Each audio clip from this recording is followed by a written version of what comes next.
Mula sa pagkatuto hanggang sa pagiging kampyon, patuloy sa pinalalakas ng isang kilalang mall sa bansa ang pagpapaunlad ng mga batang atletang Pilipino sa pamamagitan ng mga programang nagbubukas ng mas maraming pagkakataon sa larangan ng bowling. May report si Gianna Llanes.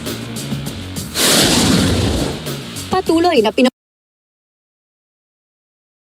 uunlad ng SM Supermalls ang paglinang ng mga batang atleta sa pamamagitan ng mga programang nagbibigay ng pagkakataon sa kanila na matuto at makipagkompetensya sa larangan ng bowling.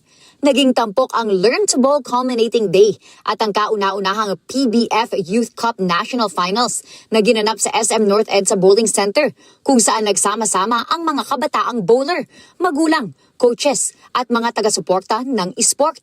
Nagpakita ang mga kalahok sa Learn to Bowl program ng mga kasanayang kanilang natutunan sa ilang linggong pagsasanay. Kabilang ang tamang paghawak ng bola, stance, swing at release.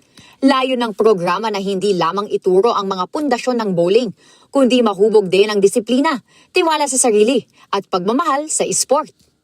Nagbigay rin ng inspirasyon sa mga kabataan ang World Bowling Hall of Fame at Philippine Sports Hall of Fame member na si Olivia Bongku na nakibahagi ng kanyang mga karanasan at payo sa mga baguhang manlalaro.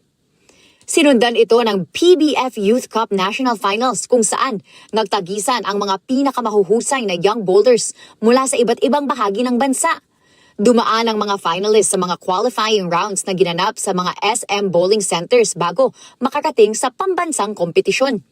Bahagi ang mga ganitong programa ng kanilang layunin na gawing mas madaling makakuha ng pagkakataon ang mga Pilipino sa larangan ng sports.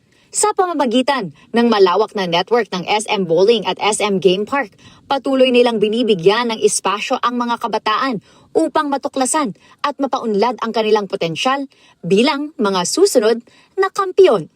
Gianna Llanes para sa Mata ng Agila. Matatag, matapang, matapat.